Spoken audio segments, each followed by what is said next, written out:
Já estamos de volta com Hora Geral nesta manhã de terça-feira. Estamos conversando com o Marcos Santana, que é o editor adjunto do Jornal da Hora, jornalista, uma pessoa que é antenada aos assuntos da nossa região metropolitana. Marcos, muito rapidamente, vamos continuar aqui com as manchetes. O Diário do Litoral traz como destaque, confirmado, lancha tinha 10 ocupantes. O Diário do Litoral obtém imagens que constatam que a embarcação estaria bem acima do limite prudencial. 5 pessoas e um condutor. O que esta notícia nos traz, não sei se você concorda também, Marcos, é a falta de fiscalização justamente da Capitania dos Portos. E eu não vejo um efetivo suficiente para fiscalizar essas embarcações. Eu falo das motos aquáticas e também das lanchas, né? E eu acrescento aí também as pranchas de stand-up, porque é uma prática muito agradável, eu já pratiquei algumas vezes, mas acho que nós não podemos abrir mão da segurança.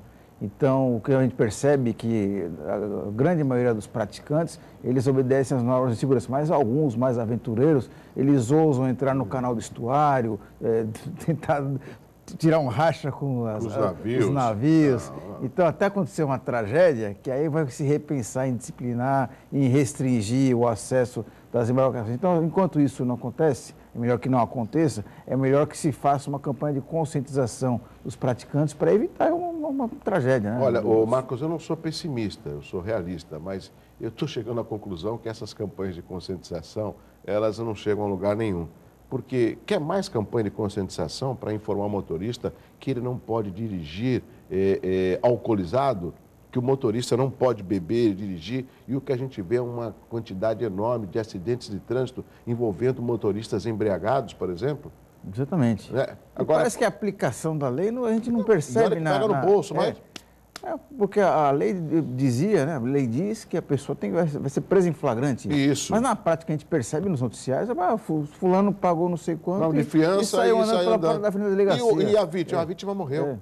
É assim, de uma forma tão banal, entendeu? Ou seja, essas leis, elas precisam ter aí uma eficácia maior para que o infrator pense 2 vezes na hora de arriscar não só a sua vida, como a vida do próximo. Vamos ver outra parte aqui do Diário do Litoral, vamos lá. Delegado abre investigação, aquela barbárie do Guarujá. Eu cheguei até a ver algumas imagens, inclusive na internet. Olha só, não sei se o telespectador consegue imaginar, olha como pegaram a mulher, lincharam, acabaram com ela, Fabiane de Jesus, Douglas, 33 anos. Um aspecto que tem que se ressaltar é que, como o fato foi devidamente registrado, infelizmente, né, um registro mórbido, macabro, eu acho que vai facilitar um pouco o trabalho da polícia, porque por essa foto aí é possível identificar as pessoas que estão participando nesse ato. É verdade. Eu acho que cabe a nós acompanharmos e exigir a apuração exemplar para evitar que outros casos como esse ocorram. Familiares e o marido da vítima, além do responsável pela página do Facebook, foram depor. Ou seja, existe um responsável. Existe uma pessoa que colocou essa foto no Facebook. Uma outra notícia, caminhões motoristas têm jornada alterada. É um outro problema que a gente acaba não resolvendo. Agora, muito rapidamente também, Marcos, nós temos aí o marco regulatório da internet.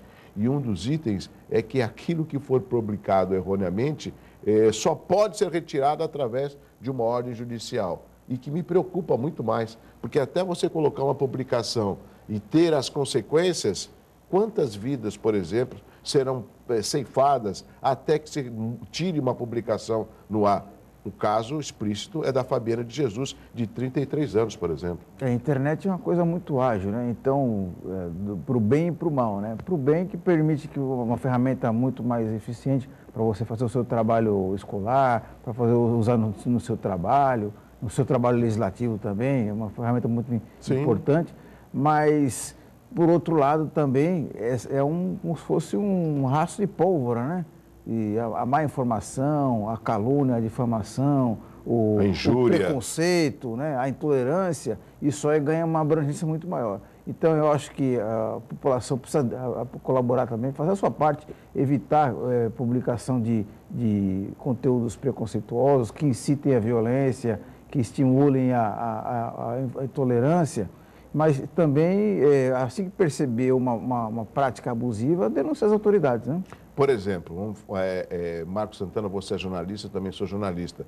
Quando chega na redação, ou através de um telefone, ou através de um e-mail, uma notícia bombástica, o que você faz, Marcos Santana? Primeira coisa é checar a informação, né? Você pega e já... Vamos publicar, põe na primeira capa do Jornal da Hora. Esse é assim. o grande problema, né? E esse daí, o Douglas, se me permite fazer uma pequena reflexão, até um reflexo daquela decisão do Gilmar Mendes, que disse que qualquer um pode atuar como jornalista. Exatamente, não obrigando jornalistas a cursar a universidade. Exatamente. Na verdade, que muitas pessoas não entendem, que confundem, é o exercício técnico de manipular a informação, que todos temos um preparo de 4 anos na faculdade, a possibilidade de fazer uma pós-graduação para se especializar, uma vida acadêmica, uma formação humanística que envolve a formação do jornalística, além da técnica, o preparo, a intimidade com a língua portuguesa, com o idioma, para escrever corretamente, para ser claro, conciso.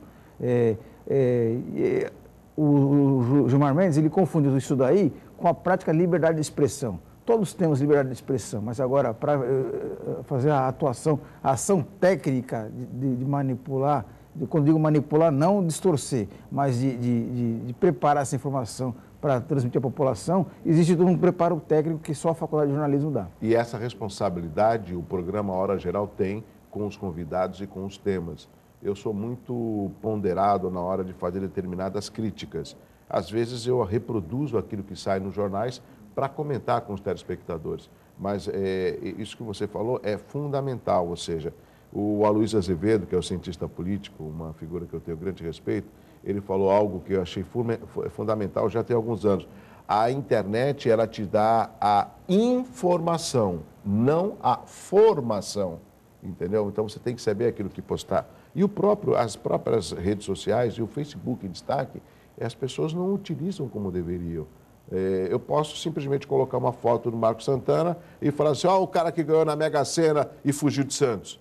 Até explicar que foi uma brincadeira, que não é mentira. E aí, você pode ser sequestrado por isso. Então, a gente tem que prestar bem atenção a como usar devidamente as ferramentas. E aí volta o tema que você usou no bloco anterior. Se a pessoa tem uma formação acadêmica ou tem uma educação, ela erra bem menos. Né, exatamente. Marcos? Bom, essas foram as manchetes dos principais jornais. Em nome de Nita Alimentos, com Nita é muito mais gostoso. Vamos agora a uma informação, até para que o telespectador fique bem informado nessa manhã de terça-feira. O governador Geraldo Alckmin estará na cidade de Guarujá nesta quarta e quinta, portanto, amanhã e quinta. Ele vai participar do 20º Seminário Internacional do Café, que vai acontecer no Softel Jequitimar. O evento é organizado pela Associação Comercial de Santos e tem mais de 320 inscritos, representando 14 países. Durante a programação, autoridades, produtores e comerciantes irão debater a sustentabilidade no setor, né? Agora, por falar no café, o café é a razão, inclusive, de fazer parte da história da nossa cidade de Santos, né? Muitas famílias, muitos fazendeiros, eles cresceram aqui na cidade de Santos por causa do café, por exemplo. Sim, o Santos tem uma participação fundamental na história do café e, consequentemente, na história do Brasil. A importância que o Porto do Santos tem hoje está muito ligado ao café. E até hoje o café, apesar de muitas pessoas não saberem disso, o café tem uma participação muito importante na economia da cidade. Né? Porque o Santos tornou-se uma referência internacional na produção, no mercado mundial do café. Internacional, principalmente na Rússia, no Japão. Recebe muitos visitantes japoneses, especialistas que vêm aqui se aperfeiçoar ainda mais na degustação, na classificação de café. Agora, Douglas, se me permite, a agenda do governador... Quarta e quinta. Inclui também uma visita ao estádio municipal de Guarujá. Mas não está pronto. É aquele estádio em que os cavalos costumam pastar. Então é preocupante. E lá que a seleção da Bósnia vai... que existe não vou dizer sonho, mas existe o desejo de que a Bósnia treine ali. Mas quem acompanha o andamento dos trabalhos ali percebe que isso aí está muito distante da realidade. É triste para a cidade do Guarujá, é triste para a Copa. Não existe uma preparação, um planejamento nesse sentido. Bom, deixa eu pedir uma atenção aos nossos telespectadores. A paciente Monique dos Santos Nóbrega, ela está internada na Santa Casa de Santos, está precisando de doação de qualquer tipo de sangue. Para doar, é só comparecer no banco de sangue de segunda a sexta, das 7 às 5 da tarde e informar o nome da paciente, tá? A Santa Casa fica na rua Doutor Cláudio Luiz da Costa, número 50. Vamos saber nesse momento como que está a movimentação, o trânsito nesta manhã de terça-feira. Vamos lá.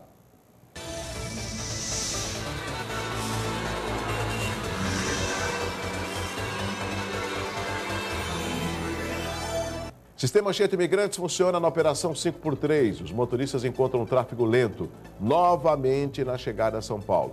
Do quilômetro 13 ao 10, devido ao excesso de veículos. A pista sul da Anchieta, no trecho de serra, está bloqueada para obras.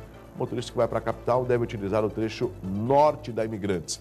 Nas demais rodovias, como a Cônigo Numérico Rangoni e Padre Manuel da Nóbrega, o trânsito é bom e a visibilidade é boa. Balsas, neste momento, Santos Guarujá, 6 embarcações. Guarujá, Bertioga, 1 embarcação. São Sebastião e Ilhabela, neste momento, com 3 embarcações. Vai para São Paulo, boa viagem. Não se esqueça que o rodízio é para veículos com placas finais 3 e 4. Como será o tempo nesta terça-feira? Vamos saber agora.